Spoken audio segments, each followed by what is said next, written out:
Hello everyone, my name is Melanie Gendron. Thanks for joining my color theory for beginners. Today I will be teaching you basic color theory so that in the long run you can create amazing hair. This lesson is for those who are new to color theory, have experience, don't have experience. For this you're going to need a notebook, pen or pencil, a variety of markers, paints, or like colored highlighters, preferably the rainbow.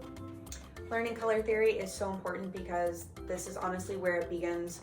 In order for you to become a super successful stylist, in order to understand the right colors, how to get everything to just lay just right.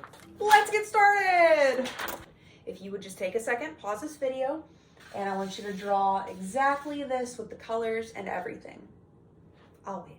Now that you've got that, let's go over primary colors. Okay, so let me start off by saying that you can't make any other color in the rainbow without your three primary colors, okay? So that's gonna be red, blue, and yellow, right? So we've got blue, red, yellow as our primary colors. So without those, you can't make any other colors at all. The pinks, the purples, you can't make any of that without those three colors. Take notes. So we have our primary colors, right? Now we're gonna talk about our secondary colors, which are made from mixing our primary colors. So let's say we wanna mix blue and red. Blue and red on the color wheel, see how they're, and it's gonna make that purple right there. That's a secondary color. So see how we added both of those up and made a purple. Our next secondary color would be orange. To get orange, we're gonna mix red and yellow. See? And it's gonna meet up right there in the middle, hence this color wheel. Let's say we wanna do green. That's our third secondary color. We're gonna mix blue and we're gonna mix yellow to get that green. So we've got our primary colors, blue, red, and yellow. We've got our secondary colors, green, orange, and violet. Next thing we're gonna talk about is tertiary colors, right? So you have your primaries, your secondaries, and then your tertiaries. There are 6 tertiary colors. We've got red and violet. See how they're right next to each other on the color wheel? So let's say we mix red and we mix violet. We're gonna get magenta. So let's say we mix purple and blue, right? Purple and blue would make indigo. See how they're right next to each other on the color wheel? So then we're gonna go all the way around. So blue and green, teal. Green and yellow, neon green, my favorite color. Then we mix yellow and orange, we get gold. We mix orange and red, we're gonna get a blood orange color. So on and so forth. Up next, we're gonna talk about warm colors and cool colors. This is actually gonna be very important. You guys are gonna wanna go ahead and write this next part down. It's gonna be very important in the future.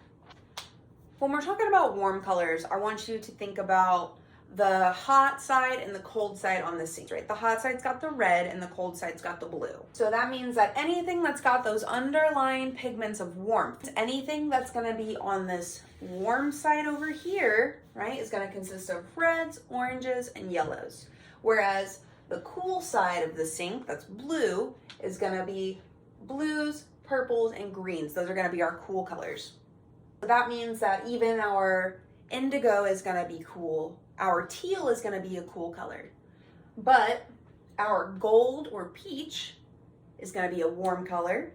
Now let's say we mix a warm color and we mix a cool color.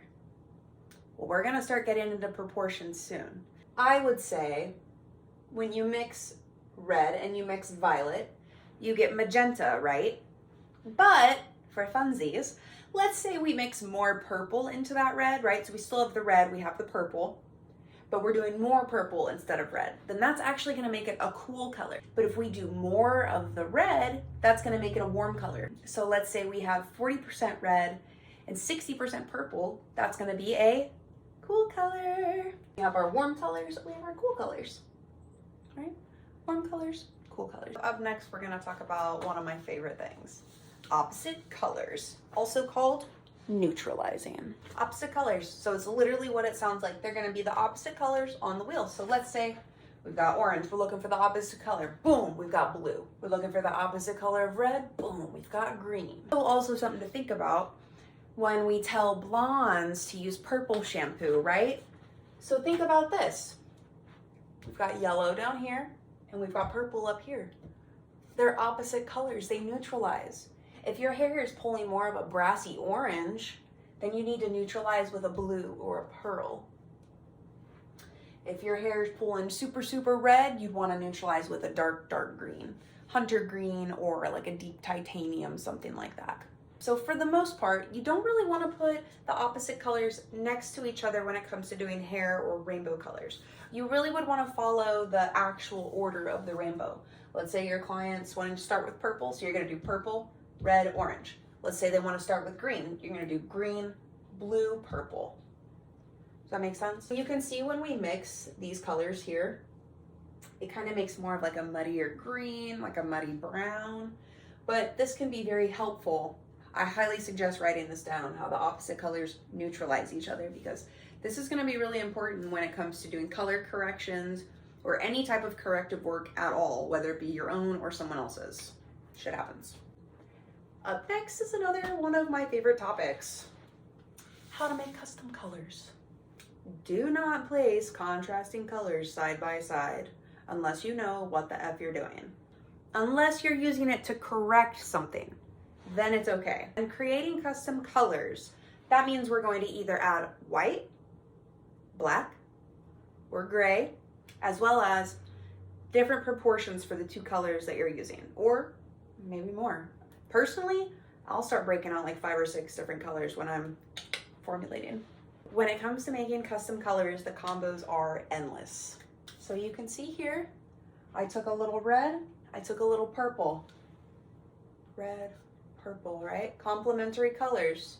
Now you can see here the color that I made with my red and my purple, a little bit of a deep magenta, almost like a raspberry color. So then I take that raspberry color, right? And I'm gonna mix it with blue. And here you see we get a really nice dark navy color, right? We could even take that navy and we could take that raspberry and mix it together and probably get something really majestic and beautiful. We should try it. Okay, so I've got my palette of colors. I've got some paintbrushes and a little water and some paper towel. We're going to create our own very first custom color together. So on my tray, I've got the full rainbow as well as black and white. We're gonna get to those in a second. We're gonna just create a regular custom color with our color wheel. So let's go ahead and mix some blue and some yellow. You're watching that turn green with me. Nice. Let's say we wanted to add some more yellow.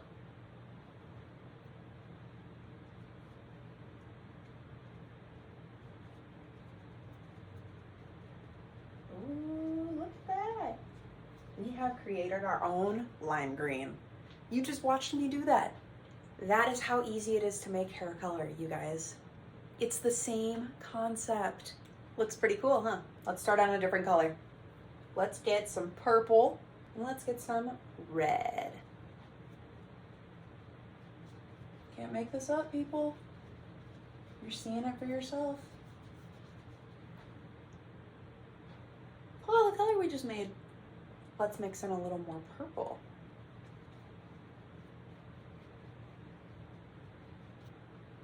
There we go, you can see it now. Wow. So you've seen how easy it is to mix our own custom colors. Do you remember earlier when I told you that adding white to colors would make them a little more pastel? Let's give it a try. What color should we do next? Did you say blue? You read my mind. We're just gonna do a little baby blue spot and let's add some white. Whoa. Are you guys seeing this?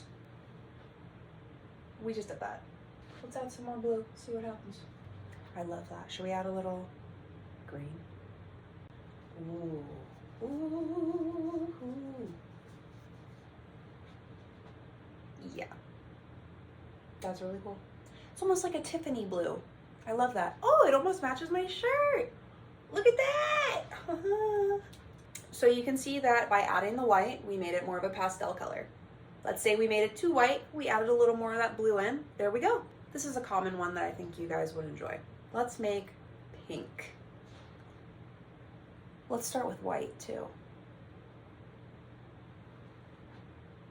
Gonna do a little white. Let's just add a dab of red. IDK about you guys, but that would be a beautiful hair color right there. Oh. Now I'm going to show you what happens when we mix contrasting colors. Do you remember what contrasting colors are? Opposite colors. Let's start with blue and orange. We're gonna put a little orange down first. Y'all ain't ready for this. Put a little orange down. Let's grab a little bit of that blue too. Here we go. Ooh. Look at that. Almost like a hunter green. That's kind of cool, right? You can also get a similar color by mixing green and a little black.